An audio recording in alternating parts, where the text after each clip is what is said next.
It's your boy, Mike Smith, back once again with another fire stream. It's your boy, Mike Smith. Make sure you like, comment, and subscribe. Follow me on all the social media platforms at AKIS NBA. Today, we're talking about Angel Reese and Caitlin Clark. We're talking about the Minnesota Timberwolves as well. Let's get it popping. How y'all feel? How y'all feel? It is a Friday. Holiday season is upon us. A lot of great things are going on in the world. And it's a blessing just to have this opportunity to be on stream again and to talk with y'all. God is good. And I'm noticing something. It's very interesting with me when we talk about Caitlin Clark and we talk about Angel Reese. Both of these women are what I consider needle movers. They move the needle, whether it's a lot of love and a lot of attention and a lot of people congratulating them, a lot of people showing them that, yo, these two women are this, they are that, they are big, they are the WNBA. The two most popular figures right now in the WNBA are Caitlin Clark and Angel Reese, but they've also moved the needle when it comes to attention and also when they receive hate as well. When people are commenting on, well, she should have did like this, or she's dressing like this, and Caitlin Clark's not speaking up about this. Well, she spoke up about this, but it's not what we want to hear. It's not what we want to see. So these two women are needle movers, and it's funny because the whole rivalry, Larry Bird, Magic Johnson rivalry that the WNBA has with Caitlin Clark and Angel Reese, even though I don't particularly care for that analogy due to the fact of the matter is that on the basketball court, I think it's very lopsided. But from a marketability standpoint, for people buying merchandise, for people recognizing and promoting the league and viewing the league, the two most popular players and the biggest needle movers when it comes to conversation, when it comes to attention, it is Caitlin Clark and Angel Reese. And I'm going to touch a little bit on that with what's going on with Caitlin Clark and how what I'm about to talk about with Angel Reese kind of like connects in a way. Now, when we talk about Angel Reese and we talk about the WNBA, it seems like it's more positive feelings with the WNBA and Angel Reese, and it's really never any negativity that goes towards Angel Reese's way in comparison to Caitlin Clark. When we talk about accomplishment, when we talk about breaking records, when we talk about getting things right on social media, when we talk about all these things that the league covers, when we're talking about the two most popular players, when we're talking about Angel Reese and the players talk about Angel Reese and coaches and GMs, it is in a much more positive light than it is with Caitlin Clark. And I remember when Angel Reese came out and said that she'll be the villain and she'll play her role for the WNBA, and Caitlin Clark's the hero. She'll be the villain, and that's what the league wants to see. She's fine with that. She understands that. She gets that. But to be honest, based on this past year, when we talk about roles and we talk about the quote unquote villain, it seems like Caitlin Clark has been the villain and the anti-hero for the entire league. It feels like it's one side, one group, Caitlin Clark's fan base and people that love Caitlin Clark and support Caitlin Clark and talk about Caitlin Clark's game. It seems like it's that fan base and it's everybody else kind of against Caitlin Clark, which you can really say that Caitlin Clark is the anti-hero. She is kind of like this villain, even though she shouldn't really be considered a villain. And it's funny because when we talk about what just happened with the WNBA and them announcing their shoe deal with Reebok, the biggest athlete that they have up under Reebok is Angel Reese.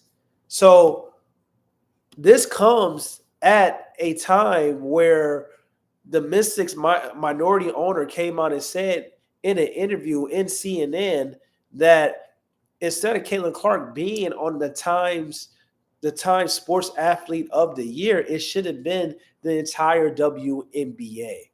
And now we have Angel Reese, who just signed a multi-year extension with Reebok, and now in the WNBA that just signed a multi-year extension with the WNBA.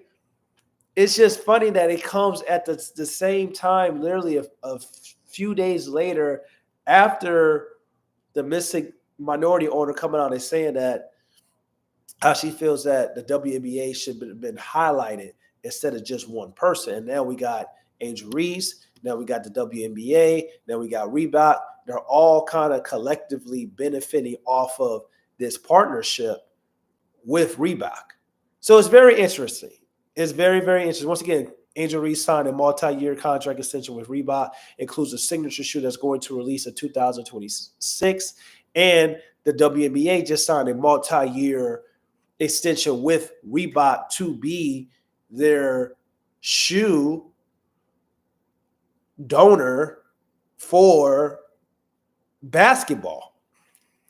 It's very interesting. It's very interesting. And I'm not the one that talks about like conspiracy. I don't believe in conspiracy theory and all that, and conspiracy theorists and things of that nature. But it is a little coincidence when we talk about what has just happened with Caitlin Clark in the media and for the Times Athlete Player of the Year, and people coming out and saying that she did not deserve that, or the WNBA should have been highlighted instead of Caitlin Clark, even though in totality, everything she did in the 2024 from college into the WNBA was remarkable. It was wonderful. It was powerful.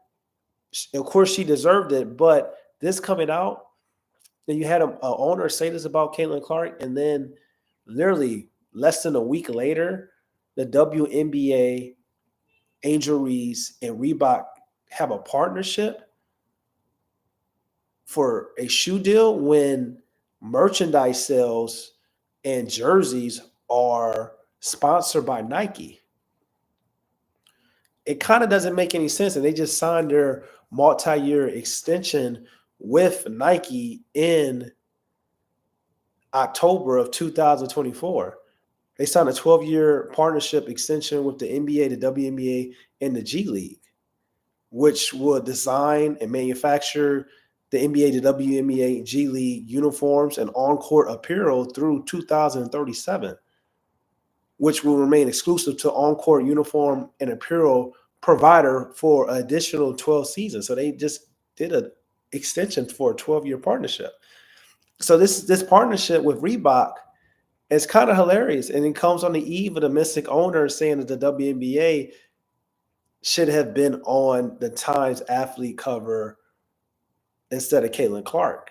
It's just funny to me. It's hilarious to me, and I kind of wanted to make a stream about it. But shout out to Angel Reese. She is a needle mover, and her partnership with Reebok is remarkable. She becomes one of 6 WNBA players that will have a signature shoe, and she joins that collective group with Sydney Cousland, Aja Wilson, Caitlin Clark, of course, Breanna Stewart, and Sabrina Escu. So it's great for her. And the signature shoe, she's going to have full creative control, which would be released in 2026, as I mentioned. Endorsement contracts, like she's basically going to have commercials with Reebok as well. The deal is also a major investment for both parties when we talk about Angel Reese and the WNBA for revitalizing that brand, the iconic Reebok brand, and also with Shaquille O'Neal coming over in 2021 and also Allen Iverson. And we know when Reebok was really booming, they had Allen Iverson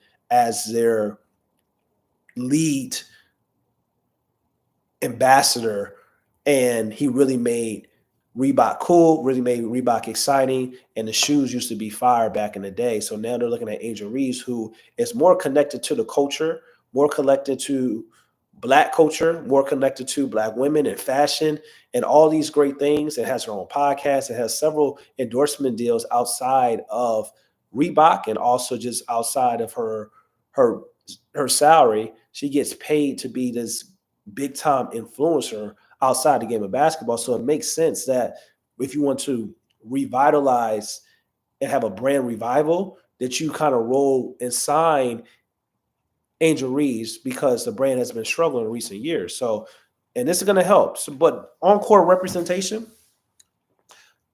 WNBA players are going to be rocking Reebok shoes. I don't know how I would feel about that if I'm Nike, though. I don't know if that necessarily makes a sense if my apparel is considered Nike. And I know Nike has its own athletes, Sabrina Escu, Caitlin Clark, so they will wear Nikes. But for the bulk of the WNBA who don't have endorsement deals, I wonder, are they going to be required to wear Reebok shoes, or will it be a thing where you can wear whatever you want to wear? But this is a partnership with the WNBA and Reebok, which is literally known for producing shoes. So it's going to be interesting. I don't know. And once again, it's kind of hilarious. It's funny to me that this is happening, and the partnership is is happening. It's nothing I can really say. And also, shout out to Lexi Brown of the LA Sparks as well. She's included in the partnership, and the brand is their goal. The Reebok's goals brand is basically to captivate content and products to celebrate women in basketball, inspire future generations. So it's not just going to be shoes. There's going to be like pickleball rackets, toy products, hoops, things of that nature that they're going to endorse. They're going to make commercials and basically try to make Reebok cool again and Reebok exciting and bring Reebok to Generation Z and Generation X, which is interesting. And I'm all here for it, but it just seems like it's just hilarious to me that this comes right after the situation with a owner coming out and saying that she believes that the WNBA should have been featured on the Times Sports Athlete of the Year instead of Caitlin Clark. And then Angel Reese comes out and signs a multi-year extension. She was already a part of Reebok, but she signs a multi-year extension with Reebok, and Reebok signs a multi-year partnership with Reebok. And now you have the second most popular player for as a marketability factor in Angel Reese now having a deal to go alongside a company that's going to work and incorporate with the WNBA. And it seems like this deal is for the WNBA. And it seems like you can't really say Angel Reese has never done anything for the WNBA because she just got the entire WNBA a partnership with Reebok as her being the face of their new revival. So it's interesting, and it just goes to show you that once again, these ladies are needle movers, regardless if you like them, regardless if you don't like them, regardless if you want to give them praise, hate, love, respect, whatever the case may be. These are the two most popular players in the game of basketball on the WNBA side. Now, do I agree with this partnership? That is the question. Do you agree, chat, with this partnership with the WNBA and Reebok? Get in the comments. Let me know, chat. And I just don't know how I would feel about having Nike sign a 12-year extension for merchandise and jersey apparel. And then you have a partnership with an entire different company for shoes that the ladies would have to wear, because as we know, the WNBA women, they aren't making the same type of money and don't have the same type of opportunities or endorsement deals that the men in the NBA has. So of course the NBA can't really say that like, okay, well, you can rock Nike in your jersey, but we're not going to sign Adidas to represent the entire league for it's like a footwear, because that doesn't make any sense. But the WNBA doing this is kind of like, well, it kind of makes sense because now you're letting the pot be for everybody and not particularly just one player, which is fascinating to me because that's the angle and that's the argument with the Mystics minority owner was trying to basically come out and say why that the WNBA should have been featured on the Times Sports Person of the Year instead, the whole entire league instead of Caitlin Clark, because why just let one person have this moment when you could have everybody have this moment? And that's essentially kind of what this Angel Reese, Reebok, and WNBA partnership is doing, which is why I'm saying it's hilarious to me because the timing of this that is actually happening. And it's funny because we always hear how Angel Reese has said multiple times how she's been villainized, she'll be the villain, and she said plenty of things. She wanted to be the villain, and she doesn't want to be the villain. That's fine and dandy. Everybody's allowed to change their opinion, and everybody's allowed to feel how they feel. I have no problem. I have no issue with that.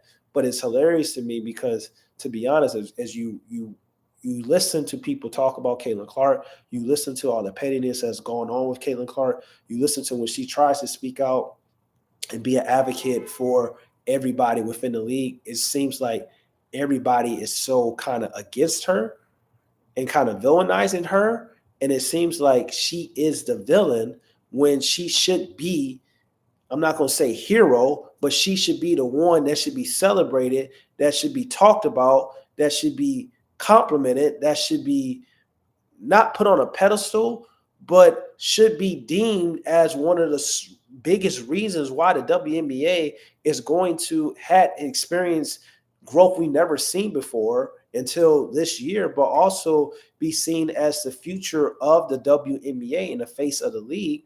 But it just seems like all of the pure basketball analysts, pure basketball fans love to stick to the byproduct on the basketball court and love to talk about everything on the basketball court first. But it seems like Caitlin Clark can't just focus on the basketball court, can't focus on the product, even though she wants to. But she's bringing in so much money, generating so much money, and doing all these great things for the WNBA. But she's hated for all these different sides. And that's why I said in one of my older streams that I haven't seen a player I haven't seen a player this time. I haven't seen a player of this magnitude, the way Caitlin Clark is talked about in the media, whether it's positive, negative, since LeBron James. This is how I know that Caitlin Clark truly is the face of not just American basketball, but will be the face of basketball once LeBron James and Stephen Curry retires. Because the conversation, especially LeBron James, once LeBron James retires, because the conversations around her, no matter what it is, it brings so much attention, whether it's love, whether it's hate. And as we know, in order to be the chosen one, in order to be seen and deemed at this light and do great things for the league, a lot of times you got to deal with a lot of hate and a lot of bullshit that comes your way because of how great and special you are. And they can't really talk about anything on the court because they know you doing it and you balling and you hooping. So they'll find anything off the court to use as their angle to kind of like hate on, be jealous, spew pettiness. And it's just a very interesting to me. And who knows, man? I just want to bring that up. Not trying to be a conspiracist or any of that, but I just think it's very hilarious that this has happened literally less than a week after all that stuff and that time debacle situation. I'm going to say debacle because it was absolutely ridiculous. And speaking of a debacle and speaking of a situation that's very, very nasty right now, it's the Minnesota Timberwolves. The Minnesota Timberwolves traded Karl-Anthony Towns, the cat who grew up with the Wolves and went from a boy to a man. They traded him to the New York Knicks for Julius Randle and Dante. And things haven't been worked out with the Minnesota Timberwolves, with Julius Randle and Dante. Dante's not even really playing a lot. Julius Randle can't be your second best player on a championship caliber team. Really can't be your second best player at all. If you want to be a contending team, he has to be more of that third option role. But he's no Karl-Anthony Towns. The pairing just doesn't fit. And Anthony Edwards is frustrated. He's upset. He says he can't even speak and say his mind, so he's just going to be quiet. Anytime a player says that, they letting you know, like, what I really want to say is y'all need to get rid of these. You know what I'm saying? And he can't really say that because he has to worry about perception. He has to keep the locker room intact. But he is a leader. He's vocalized his opinion so much this season, talked about the things that they need to improve on, called them soft, said they're playing soft. There's no identity, things of that nature. We came out and said there's no offensive identity, which I believe in because there's no rhythm, because Julius Randle, the things that he does well is not necessarily what the Minnesota Timberwolves necessarily need for an 82-game season. Maybe in the playoffs when the game slows down, you need another shot creator additionally that can put the ball on the deck and get to the rim. That's a player they could have gone after instead of getting rid of Karl Anthony Towns. But it seems like their window is closed. They had one championship window, and that was last year. But if you're looking at this roster with the Julius Randle and Dante, that window is closed. And it closed as soon as they traded Cat, who's a floor spacer, who is talented, who's a modern day big, who is arguably outside of Dirk Nowitzki, the best shooting big man of all time. This is who they got rid of. And he was entering his prime, and he signed a new contract. And this new CBA got teams getting rid of their best players and thinking about financial reasons. They said, well, we're trying to build a championship contender for Anthony Edwards for the long term and not the short term. But the fact of the reality is they said Naz Reid can be Karl Anthony Towns. That's not the case. Naz Reid is a great player, great sixth man, can be a starter, but he can't reach the level that Karl Anthony Towns can reach. And then you got Rudy Gobert, who is the anchor for the defense, but offensively, we know Rudy Gobert ain't getting it done. So you're looking at Julius Randle, who I feel like you got to move, because I think this is the last year of Julius Randle contract. You got to move. Dante, you got to move. The pairing is not working as well. I feel like they require Julius Randle and Dante, and eventually they're going to have to break this up sooner rather than later, because all you're going to do is allow history to repeat itself. And Anthony Edwards is one of the most authentic superstars in the league, one of the very few authentic superstars that we have in the WNBA and in all sports as well. Anytime a player like Anthony Edwards, who people love because he speaks their mind, he comes out and says, I'm not even going to say what I want to say, so I'm just going to be quiet. That screams red flag to me. That screams ownership. Figure something out. That screams my superstar is not happy.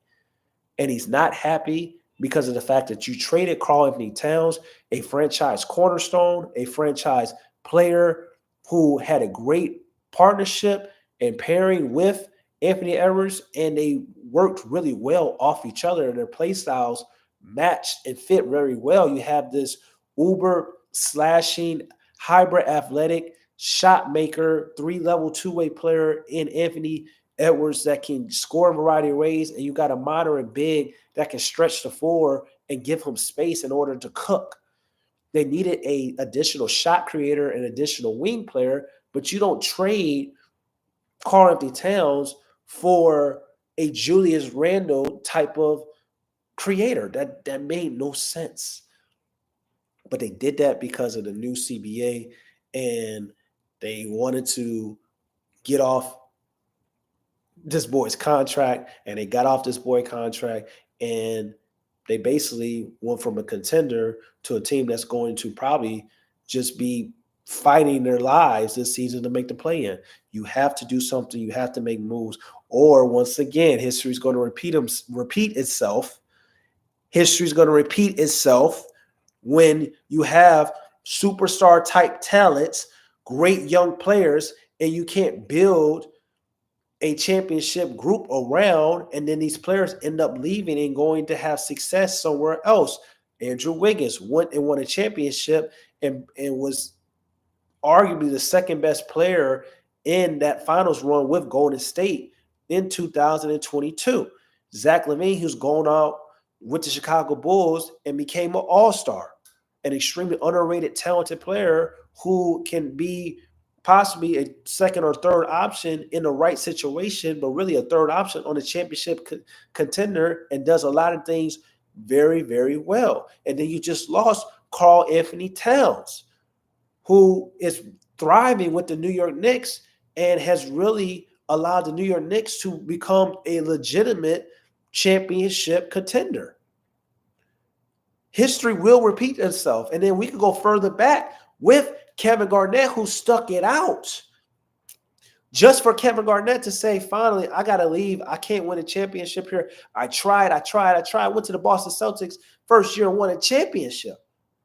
And Anthony Edwards, being the most authentic star and player in the league that speaks his mind, he's saying, I'm not going to speak my mind. I'm going to shut the hell up that screams red flag. And he's only 22 years old. And if you already got him feeling this type of way, and let me tell you, in this player movement league, in this league that's dominated by superstars, and this league that's dominated also by their brand deals, best believe Adidas don't want Anthony Edwards in a market that's not winning games. Best believe Anthony Edwards don't want himself in a market that's not winning games and not trying to win and compete. Because it's bad enough that you already got drafted and got to play in Minnesota, and it's a small market team. But now you ain't going to be winning? You got to spend 42 days out the year in Minnesota, cold as hell, and you're not going to be winning. Nah, that ain't going to fly. That ain't gonna fly. But thank y'all for tapping in. It's your boy Mike K. Smith. Make sure you go like, comment, and subscribe. Really appreciate y'all.